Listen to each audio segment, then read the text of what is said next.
অন্যান্য দিনের তুলনায় রোজার দিনগুলো কিন্তু একটু অন্যরকমই কাটে।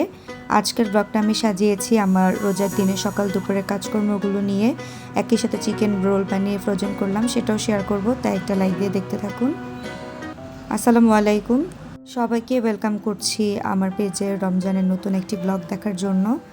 তো শুরুতেই আমি ঘুম থেকে উঠে ফ্রেশ হয়ে নিয়েছি, এরপর ঘরের টুকটাক কাজকর্মগুলো করব। আর আমাদের গৃহিণীদের রমজান হোক বা অন্য দিনগুলো হোক, ঘরের কাজকর্মগুলো দিয়েই কিন্তু দিনটা শুরু হয়। রমজানে হয়তো সকালটা একটু দেরি করে হয়, তো ঘরের কাজকর্মগুলো গুছাতেই কিন্তু আজকের ব্লগটা শুরু করে দিয়েছি। বেডরুমটা গুছানো শেষ, এবার হচ্ছে ড্রয়িং রুমটা একটু গুছিয়ে নিব। তো বেশ কিছুদিন ধরে আমি তো রেগুলার ব্লগ দিতে পারি না, আর ঘরের কাজকর্মগুলো কিন্তু সেভাবে করলেও ভিডিও করা হয় না। ঝটপট যেভাবে শেষ করতে পারি সেটাই করি। তো আজ একটু ধৈর্য নিয়ে আবার ক্যামেরাটা অন করলাম। তো কথা বলতে বলতে কিন্তু ড্রয়িং রুমটা আমি ভালোভাবে গুছিয়ে নিচ্ছি। আর এখন চলে আসলাম আমি রান্না করার জন্য। আর আমার ছেলে যেহেতু ছোট, ওর তো আর রোজা রাখতে পারবে না, তাই দুপুরে রান্না করাটাও দরকার হয়। আর এই জন্য আমি দুপুরের মধ্যেই কিন্তু রাতের এবং সেহরি রান্নাগুলো শেষ করে ফেলি। আর আমাদের এই দিকে বিকেলের দিকে গ্যাস থাকে না, নয়তো আমি বিকেলেই রান্নাগুলো করতাম। তো রান্না যেহেতু করতে হবে, দুপুরের মধ্যেই শেষ করে ফেলি, রাতে একবার গরম করলেই কিন্তু আর নষ্ট হয় না। এদিকে কথা বলতে বলতে আমি কিন্তু কচুমুখির তরকারি রান্না করছি। তো এখানে হচ্ছে আমি চিংড়ি মাছ ব্লেন্ড করে দিয়েছিলাম, সাথে পেঁয়াজ কাঁচামরিচ ভেজে হলুদ মরিচের গুঁড়া লবণ দিয়ে সব কিছু দিয়ে আমি মশলা কষিয়ে নিয়েছি। আর কচুমুখিটা আগে হালকা ভাপিয়ে নিয়েছিলাম, তাই রান্না করতে সময় লাগবে না। আজকে কিন্তু 2 চুলায় আমি ঝটপট রান্না বসিয়ে দিয়েছি।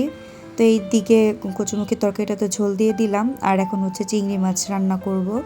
আজকে চিংড়ি মাছের সেই মগজ দিয়েই কিন্তু রান্না করছি। নর্মালি চিংড়ি মাছ ভুনার থেকে এভাবে মগজ দিয়ে রান্না করলে খেতে আমার মনে হয় বেশি ভালো লাগে। তো খুলনার যারা আছেন তারা কিন্তু এটার টেস্ট খুব ভালোভাবেই বুঝবেন। তো যাই হোক, আমি মশলা দিয়ে কষিয়ে নিয়েছিলাম, আর এই পর্যায়ে আমি মগজগুলো দিয়ে দিলাম। তো খুব ভালোভাবে আমি কষিয়ে নিব, আর অল্প একটু পানি এখানে অ্যাড করেছিলাম। তো এটা থেকে যতটুকু পানি উঠেছে সেটাতেই কিন্তু পুরো রান্নাটা হয়ে যাবে। আর এইদিকে আমার কচুমুখী রান্নাটাও শেষ।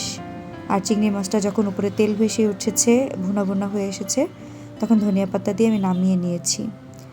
এরপর বিকেলের দিকে আমি ইফতারের আয়োজন কিছু করছিলাম, তো ফাঁকে হচ্ছে এখানে আমি চিকেন রোলটা বানিয়ে নিয়েছি। চিকেনের পুরোটা রেসিপি কিন্তু আমি আপনাদের সাথে রিলে শেয়ার করেছি, তাই আর এই ভিডিওতে শেয়ার করলাম না। আমি ফিলো শিটগুলো দিয়ে কীভাবে বানিয়ে নিয়েছি সেটাই আপনাদের সাথে শেয়ার করলাম।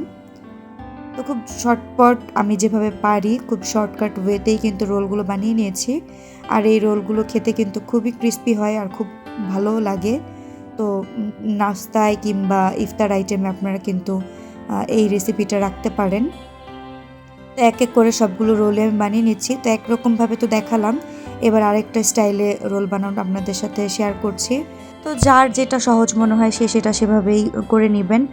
আর এই একই পুর দিয়ে কিন্তু আপনারা হচ্ছে চিকেন পিঠাও বানাতে পারবেন। তো আজকে আমি শুধু রোল বানিয়ে ফ্রোজেন করছি। যতটুকু পুর বানিয়েছিলাম তাতে আমার রোলগুলোই হয়েছে শুধু। তো আমি কিছু রোল বানিয়ে নিয়েছি, এরপর আবার ওয়ালিদের বাবা আমাকে সাহায্য করে। ইতিমধ্যে ইফতারের সময়টা আগিয়ে যাচ্ছিল, তো সেগুলো আমাকে রেডি করতে হয়েছিল। আর আজকের ব্লগে কিন্তু আমি আপনাদের সাথে ইফতার আয়োজনটা শেয়ার করব না, তাহলে ব্লগটা অনেক বড় হয়ে যাবে। তো বাকি রোলগুলো ওয়ালিদের বাবা আমাকে বানিয়ে দিয়েছিল, আর এখন যতটুকু আমাদের লাগবে ততটুকু রেখে বাকিগুলো আমি একটা বাটিতে ফ্রোজেন করব, যাতে ইফতারের আগে আমি আবার নামিয়ে ভেজে নিতে পারি। তো আমি এরকম একটা বক্সে এগুলো ফ্রোজেন করছি, আপনারা চাইলে জিপলক ব্যাগেও রেখে দিতে পারেন। এরপর এটা আমি ডিপ ফ্রিজে সংরক্ষণ করব। আর আজকের ব্লগটা কিন্তু এই পর্যন্তই ছিল। ব্লগটা কেমন লাগলো অবশ্যই জানাবেন। সবাই ভালো থাকবেন। আল্লাহ হাফেজ।